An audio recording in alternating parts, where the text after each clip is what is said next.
नमस्कार मंडळी, राम राम. मी समृद्धी, दख्खन थाट विथ समृद्धी या चॅनलवरती तुमचं मनापासून स्वागत करते. तर बघतायत का, रव्याचे लाडू आहेत. अगदी गोल गरगरीत आहेत, पण हे बिना पाकातले लाडू आहेत बरं का. तर बघा किती मस्त आहेत, पांढरे आहेत, पण रवा अगदी भाजलेला आहे, तुम्ही बघू शकता. आणि हे जे दिसत आहे तुम्हाला लाडूंवरती, ते बदाम आहेत. अगदी खाताना कुसकुशीत लाडू आणि ते क्रंचीवाले बदाम लागतात. तर बघा, आता साहित्य बघून घेऊया. तर इथं मोठा रवा आहे, अर्धा किलो रवा आहे. तर 300 ग्रॅम साखर घ्यायची आहे आपल्याला. जर तुम्ही कमी गोड खात असाल तर 250 ग्रॅम घेतला तरीसुद्धा चालेल. तर इथं 150 ते 175 ग्रॅम तूप आहे आणि 8 ते 10 वेलची आहेत. आणि आता कढई ठेवलेली आहे रवा भाजण्यासाठी. तर आता कढईमध्ये काय घालूया, तूप घालायचं आहे, पण तूप सगळं नाही घालायचं आहे, तूप अर्धच आपल्याला घालायचं आहे. आणि त्याच्यामध्ये आता रवा टाकून घेऊया आपण. आणि रवा मस्त भाजायचा आहे. एक 5 ते 6 मिनिट लागतात रवा भाजण्यासाठी. अगदी कंटिन्युअसली हलवत हलवत आपल्याला भाजून घ्यायचा आहे. आणि अजिबात गॅस हा फास्ट नाही करायचा, एकदम मीडियम फ्लेमवर आपल्याला रवा भाजून घ्यायचा आहे. तर आता बघू शकता तुम्ही, रव्याचासुद्धा कलर थोडा चेंज झालेला आहे, तुम्हाला दिसतच असेल. तर रवा हलवत राहा. आणि मग जितकं तुम्ही छान भाजाल तितका रव्याला मस्त असा खरपूस आणि छान जो टेक्स्चर येतो तो येतो. तर तुम्ही बघा, अगदीच आपल्या रव्याचा रंग हा चेंज झालेला आहे. आणि आता बघू शकता तुम्ही व्हिडिओमध्ये.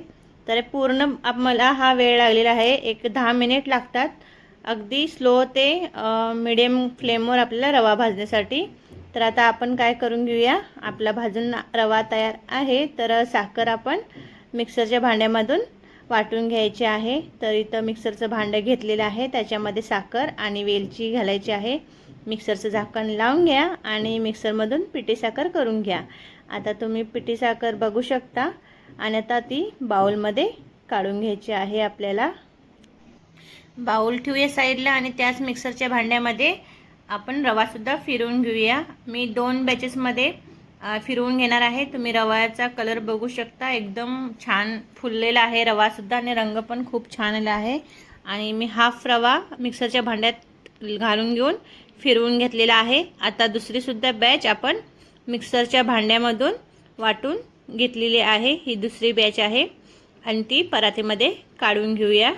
तुम्ही बघू शकता, थोडा बारीक असला म्हणजे कसा तो छान होतो, कारण आपण विदाऊट पाक करणार आहोत ना, म्हणून. आता ही आपण वाटलेली पिठी साखर ती व्यवस्थित मिक्स करून घेऊया रव्यामध्ये.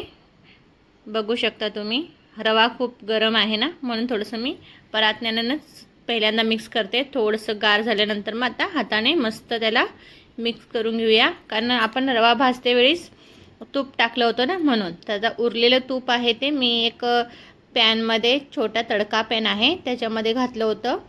आणि त्याच्यामध्ये बदाम टाकलेले आहेत. तुम्हाला हवे असेल तर काजूसुद्धा घालू शकता, बेदाणे घालू शकतात, कोणता पण तुम्हाला ड्रायफ्रूट्स आवडत असेल तर तुम्ही घालून घ्या. खूप क्रंची लागतं, त्याची टेस्ट खूप छान येते. असं थोडंसं त्या मिश्रणामध्ये गोल करून घ्या आणि त्याच्यामध्ये आपण हे तूप घालून घ्यायचं आहे. उरलेले सर्व तूप घालून घ्या. आणि थोडं गरम असतं म्हणून परातण्याच्या छोटी जी साईड असते ना दांड्याची, त्या तिकडून मी हलवून घेते. आणि मग आपण मिक्स करून घेऊया हळूहळू, कारण गरम आहे ना तूप, म्हणून. आणि मस्त असं हातावर चुरून घ्यायचं आहे. ते रव्याला आणि साखरेला मस्त तूप लागलं पाहिजे प्रत्येक कणाला, कारण मग त्याशिवाय तो रवा फ्लफी नाही होणार आणि वळता पण येणार नाहीत लाडू. जर तुम्ही लाडू वळण्याची तुम्हाला जर मस्त प्रॅक्टिस असेल तर हे खूप लवकर वळून लाडू तयार होतात आणि पाक आलेल्याचे टेन्शन नाही बघण्यासाठी. तर मी आता लाडू तुम्हाला वळून दाखवते. तर असं मस्त थोडं बनवताना थोडीशी मेहनत लागते ह्याला, कारण पाणी नाही आहे ना बिलकुल, म्हणून. तर असं मस्त गोल गोल करा आणि थोडंसं असं कॅच केल्यासारखं तुम्ही थोडंसं लाडू बघा. मस्त आपला गोल गरगरीत मस्त झालेला आहे, हो की नाही. बघा, असं मस्त हातांनी राऊंड करा. इझिली लाडू वळून तयार होतात. दोन्ही हात राड करायची काही गरज नाही, एका हातामध्येच तुम्ही मस्त लाडू वळू शकतात. तुम्ही बघू शकता, अगदी नवशिके जरी असाल ना तरी मस्त लाडू वळता येतात. प्रमाण लक्षात घ्या आणि लाडू बनवा तुम्ही. बघू शकता तुम्ही, मी आता दुसरासुद्धा लाडू बनवून माझा तयार आहे. तर असेच मी आता सर्व प्रकारचे सर्व लाडू बनवून घेणार आहे. तर आता माझे सर्व लाडू इथं तयार आहेत. अर्ध्या किलोमध्ये एक 28 ते 29 लाडू तयार झालेले आहेत. तुम्ही नक्की ट्राय करा. आणि बिना पाकातले रवा लाडू खूप छान लागतात. माझ्या चॅनलला तुम्ही नवीन असाल तर सबस्क्राईब करा, लाईक करा, इन्स्टा आणि फेसबुकला सुद्धा फॉलो करा. आणि यूट्यूबवर तर तुम्ही हा व्हिडिओ बघत असाल तर सबस्क्राईब करायला विसरू नका. परत पुन्हा भेटूया एका नवीन व्हिडिओसह. तोपर्यंत नमस्कार, धन्यवाद, थँक्यू.